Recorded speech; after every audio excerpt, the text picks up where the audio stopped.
और राघव दोनों मुंबई में नौकरी करते थे। एक दिन संजय घर पर उदास बैठा होता है। उसी समय वहाँ राघव आता है और बोलता है, अरे संजय मेरे चीते मेरे भाई, क्या हुआ, इतना उदास क्यों है? कोई बैंक लूट कर ले गया क्या? अरे नहीं राघव, मैं इन बातों से कभी उदास नहीं होता। आज गांव से चिट्ठी आई है, मेरे पिताजी बहुत बीमार हैं, इसीलिए मेरा मन उदास हो रहा है। अरे ये तो सचमुच बहुत ही बुरी खबर है, लेकिन इसमें उदास होने वाली क्या बात है? सब कुछ अच्छा ही होगा। मैं तो कहता हूँ गांव चलते हैं। राघव को संजय की बात अच्छी लगती है और फिर दोनों अपने ऑफिस से छुट्टी लेकर गांव के लिए एक ट्रेन पर चढ़ जाते हैं। उनकी ट्रेन रात के समय गांव में पहुंचती है। संजय राघव से कहता है, ये ट्रेन भी ना कभी नहीं सुधरेगी। अब इतनी रात को हम गांव कैसे पहुंचेंगे? पूरे 4 घंटे लेट है।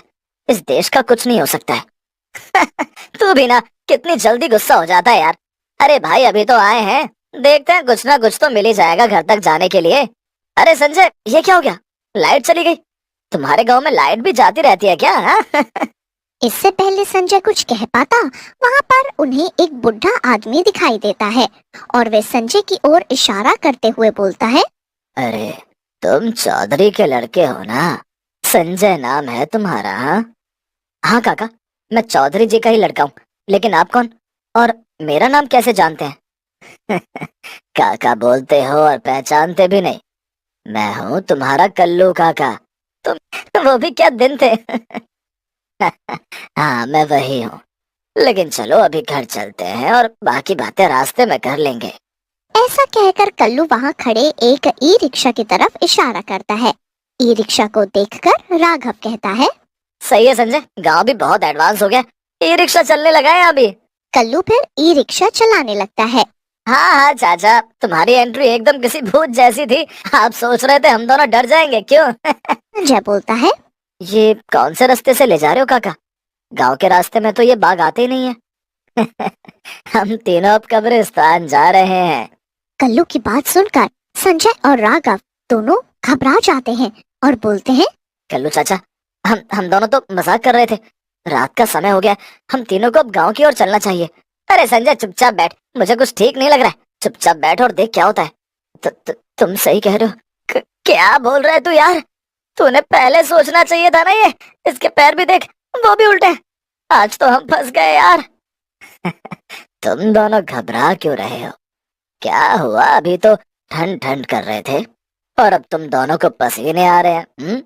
तभी कल्लू एक जगह पर ई रिक्शा को रोक देता है। वो तीनों ई रिक्शा से उतर जाते हैं।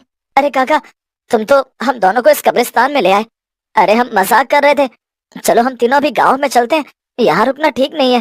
तुम दोनों भी ना अब यहाँ आ गए हैं तो कर रहे हो, चलो यहाँ से। हैं रुको, मैं एक बीड़ी पी लूं और तुम दोनों भी एक एक बीड़ी पी लो, फिर चलते हैं। ऐसा कहकर कल्लू बीड़ी निकालकर पीने लगता है। तभी कल्लू की आंखों से खून टपकने लगता है। ये देखकर संजय कल्लू से कहता है, काका ये क्या हो रहा है? आपकी आंखों से खून टपक रहा है, क्या हुआ? अरे तू आदमी है या पैजामा?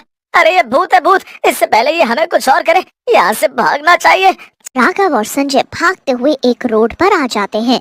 तभी उन्हें एक बस आती दिखाई देती है। बस देखकर संजय खुश हो जाता है और बोलता है, वाह मेरे भाई, हम दोनों भूत से बच गए। बस आ रही है, इस पर बैठ जाते हैं और अपने गांव पहुंच जाते हैं। तभी राघव की नजर बस की सवारियों पर पड़ती है। बस में चारों तरफ लाशें पड़ी होती हैं, जो उन दोनों को घूर रही होती हैं। ये देखकर संजय बोलता है, हाँ बच गए मेरे भाई, तेरे गांव के भूत से बच गए हम। तभी बस चला रहा ड्राइवर पलटता है। उसे देखकर संजय और राघव के होश उड़ जाते हैं। वो कोई और नहीं बल्कि कल्लू होता है। हम नहीं बचे राघव, बल्कि और फंस गए। यहाँ एक नहीं बल्कि कई भूत हैं। आज हमारी मौत पक्की है। सही कह रहे हो संजय बेटा, आज तुम दोनों भी मरोगे और हमारे साथ भूत बनोगे। इन गांव वालों ने मुझे रात में भूत समझकर लाठी और डंडों से तड़पा तड़पा कर मार डाला था। मैं भी इन सब लोगों को दिखाना और बताना चाहता हूँ कि भूत होते कैसे हैं। सब गांव वालों को भूत बना दूंगा।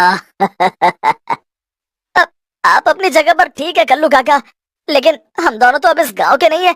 हमें तो जाने दो, हम दोनों इस गांव में कभी नहीं आएंगे। फिर संजय और राघव कल्लू को बातों में लगाकर बस से नीचे उतर जाते हैं। नीचे उतरते ही संजय और राघव वहां से भाग जाते हैं। संजय और राघव को तभी वहां पर एक मंदिर दिखाई देता है। मंदिर देखकर संजय बोलता है, राघव, अब ये मंदिर ही हमें बचा सकता है, नहीं तो आज हम मारे जाएंगे।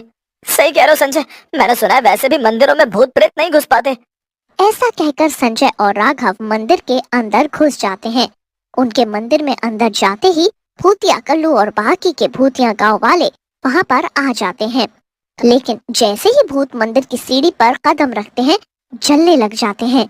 ये देखकर कल्लू घबरा जाता है। ये सारे भूत तो जलने लगे हैं, लगता है इस मंदिर में हम लोग नहीं घुस पाएंगे। इससे पहले मैं भी मरूं, मुझे भी यहाँ से निकल लेना चाहिए। ऐसा सोचकर कल्लू का भूत वहां से जाने लगता है। लेकिन तभी संजय एक त्रिशूल निकालकर कल्लू के भूत को मारता है। त्रिशूल लगते ही भूत वहीं जलने लगता है। बाकी गांव वाले भी मुक्त हो जाते हैं। फिर संजय अपने घर जाता है और अपने माँ बाबा से मिलता है। बेटा, तुम यहाँ क्यों आए? यहाँ बहुत खतरा है। कल्लू के भूत ने सबको मार डाला। बस कुछ ही घर बचे हैं जिन पे हमने सिद्ध बाबा से घेरा लगवा रखा है। हम घर से बाहर नहीं निकल सकते। बहुत दुखी हो गए हैं। अब तो सब खाने का सामान भी खत्म होने लगा है। माँ, मुझे कल्लू चाचा की चिट्ठी आई थी कि पिताजी बीमार हैं, लेकिन आप दोनों ठीक हो, ये देखकर मैं बहुत खुश हूँ। और अब डरने की कोई बात नहीं, कल्लू चाचा का भूत जा चुका